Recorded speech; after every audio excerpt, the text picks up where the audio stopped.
Primary স্কুলে বাচ্চাদেরকে ভর্তি করানোর ক্ষেত্রে আমরা কি ভর্তি প্রক্রিয়াটা আমরা পরিবর্তন করব কিনা, নাকি এই যে এডমিশন বাই লটারির মাধ্যমে আমরা নিব এবং মেরিটকে আমরা সবসময় দমায় রাখব। জনাব হাসনাত আব্দুল্লাহ কুমিল্লা সরাসরি প্রশ্ন করবেন, ব্যাখ্যার প্রয়োজন নেই।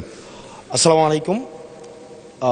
যেহেতু শিক্ষা নিয়ে কথা হচ্ছে, আমাদের বর্তমানে মাননীয় স্পিকার, আমরা যদি বর্তমান শিক্ষা ব্যবস্থা দেখি, আমাদের এন্ট্রান্স ইনস্টিটিউশনগুলোতে বিশেষ করে প্রাথমিক শিক্ষায় আমরা দেখছি যে ভর্তি প্রক্রিয়াতে আমাদের এখন দুইটা পদ্ধতি প্রচলিত ছিল। এডমিশন বাই মেরিট আগে প্রচলিত ছিল, এখন সেটা কনভার্ট হয়েছে এডমিশন বাই লটারির মাধ্যমে এখানে বাচ্চাদেরকে ভর্তি করা হয়।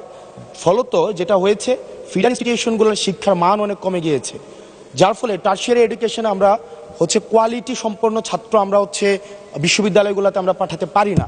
এখন মাননীয় মন্ত্রী মহোদয়ের কাছে আমার প্রশ্ন থাকবে, এই যে প্রাইমারি স্কুলে বাচ্চাদেরকে ভর্তি করানোর ক্ষেত্রে আমরা কি ভর্তি প্রক্রিয়াটা আমরা পরিবর্তন করব কিনা, নাকি এই যে এডমিশন বাই লটারির মাধ্যমে আমরা নিব এবং মেরিটকে আমরা সবসময় দমায় রাখবো, নাম্বার ওয়ান।